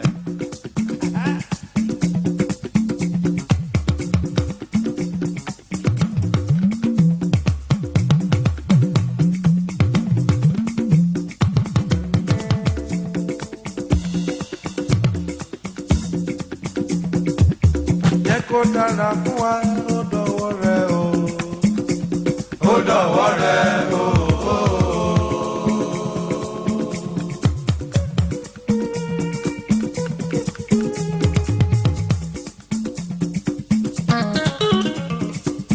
ká lówó lọ́wọ́ o ó dọ̀wọ́ rẹ̀ o. ó dọ̀wọ́ rẹ̀ o. ká bímọ lè mọ ó dọ̀wọ́ rẹ̀ o. ó dọ̀wọ́ rẹ̀ o.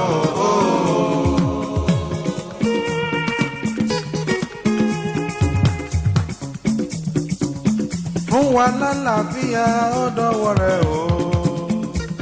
ó dọ̀wọ́ rẹ̀ o. jẹ́ ká yé wa dára o ó dọ̀wọ́ rẹ̀ bàbá o. ó dọ̀wọ́ rẹ̀ o. ká bímọ lémọ ó dọ̀wọ́ rẹ̀ bàbá. ó dọ̀wọ́ rẹ̀ o. ká máa rí ṣe ó dọ̀wọ́ rẹ̀ o. ó dọ̀wọ́ rẹ̀ o. nílé ayé wa fún wa ní dẹ̀ra o. ó dọ̀wọ́ rẹ̀ o. fún wa lálàáfíà nílé ayé wa. ó dọ̀wọ́ rẹ̀ o.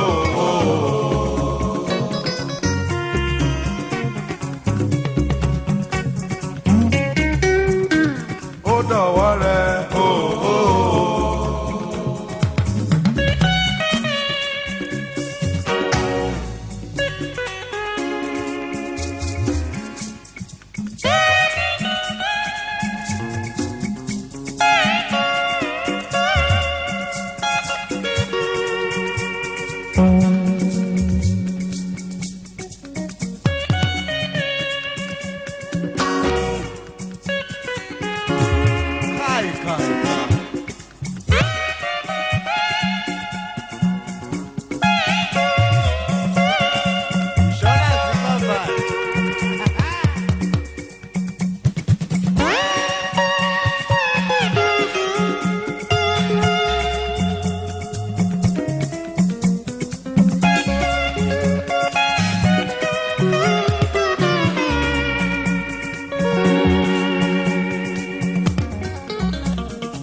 aráyé o ẹ bá mi jó gbogbo aráyé o ẹ bá mi yọ̀ ogójì ọdún tí mo ti ń bá bọ̀ mo dúpẹ́ o f'Olúwa o aráyé o ẹ bá mi jó aráyé o ẹ bá mi yọ̀ ogójì ọdún tí mo ti ń bá bọ̀ mo dúpẹ́ o f'Olúwa o.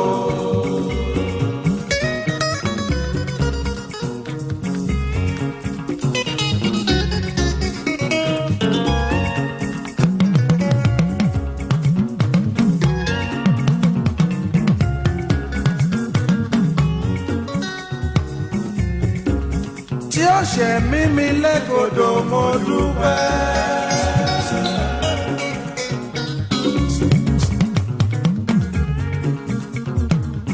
Tí ó ṣe mímí lẹ́gọ̀dọ̀ mo dúpẹ́. Ẹ jẹ́ ká kọrin s'Olúwa. Elédùmarè ọba tó dá wa. Sílé ayé, sílé ayé, sílé ayé, ọba tó dá wa. Sílé ayé.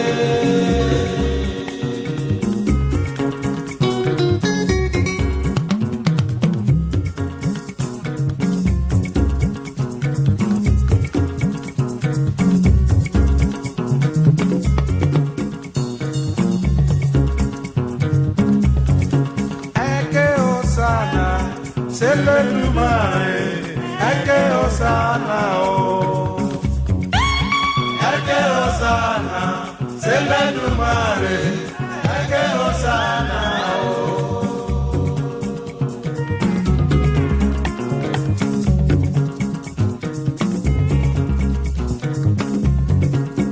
Eke Hosanna Elédùmarè eke Hosanna o.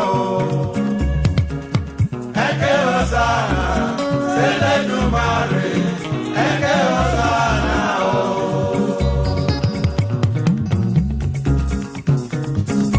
You are the son of this day, congratulations, happy birthday to you.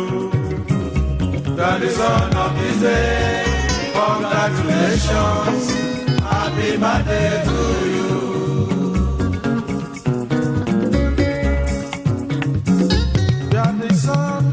Of this day, congratulations, happy birthday to you. You're the son of this day, congratulations, happy birthday to you.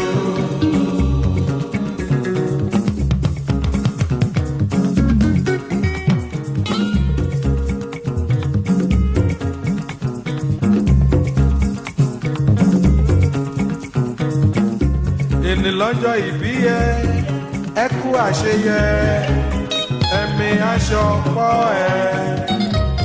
Ní lọ́jọ́ ìbí ẹ ẹ kú àṣeyẹ ẹ̀mí aṣọ pọ̀ ẹ.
son of this day. Congratulations, Happy birthday to you. You're the son of the day. Congratulations. Happy birthday to you. Happy birthday to you. Happy birthday to you.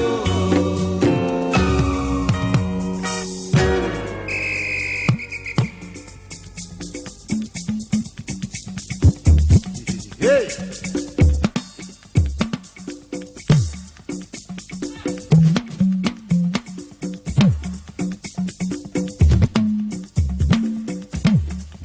Long life and prosperity. Happy birthday to you. Happy birthday to you.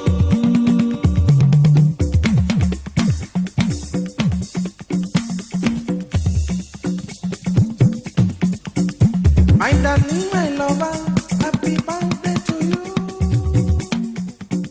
Happy birthday to you.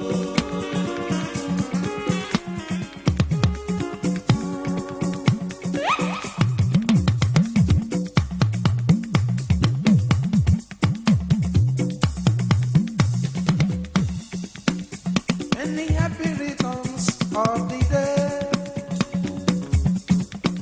Happy birthday to you.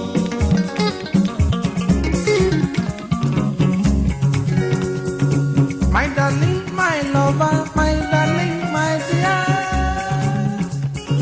Happy birthday to you.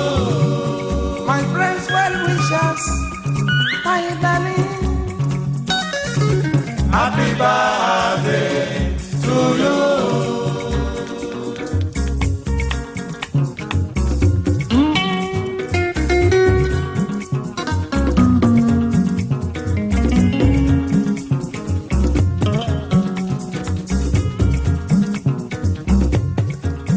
Láti jọjà ti tẹ̀lú ẹ̀gbádò.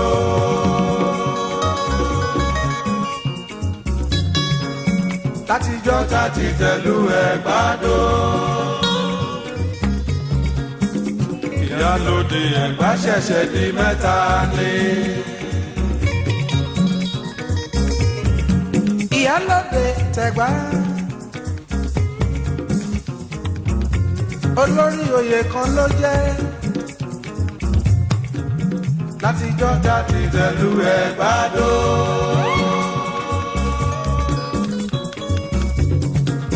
Láti jọjà ti tẹ̀lú ẹ̀gbádò.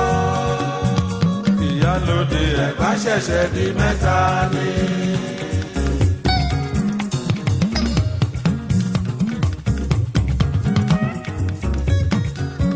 Àgbà ló tó rò lọ, ìyẹn mi ti Ìyálóde Ẹ̀gbá.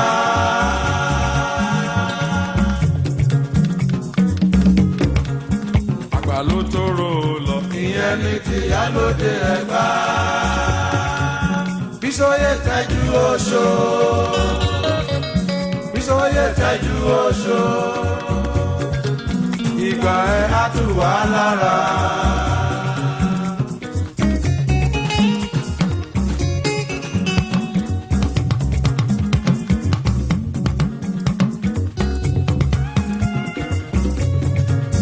Alájà Símbí Àtù Àtinúkẹ́ Abíọ́lá.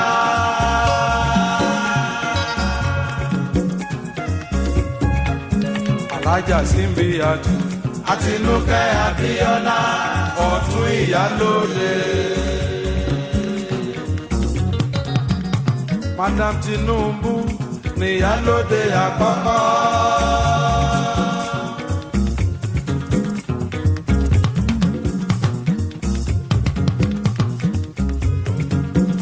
Madam Jojo Lọlá Ìyálóde ẹ̀kejì.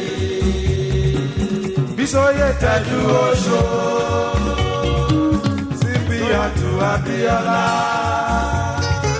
Bísóyè tẹ́jú oṣó. Símbí Àtù Abíọ́lá.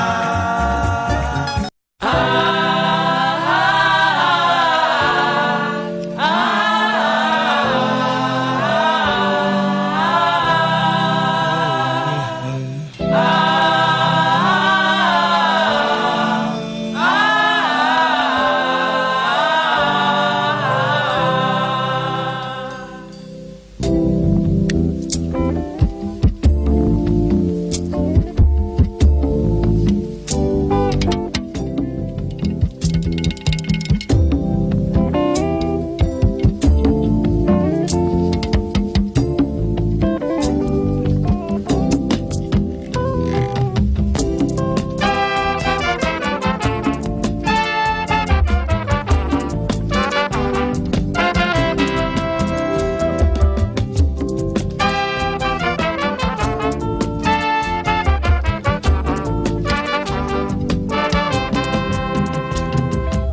bàbá mímọ́ ìwọ ọlọ́run gbogbo àgbáyé bàbá wa kọ́ wa ká lè máa fẹ́ràn ara wa bàbá mímọ́ àtẹríba síwájú ìtẹ́rẹ ojú wa kó ṣàánú fún wa o bàbá mímọ́ ìwọ ẹlẹ́dàá gbogbo ohun tó mí bàbá wa kọ́ wa ká lè máa fẹ́ràn ara wa bàbá mímọ́ àtẹríba síwájú ìtẹ́rẹ ojú wa kó ṣàánú fún wa o.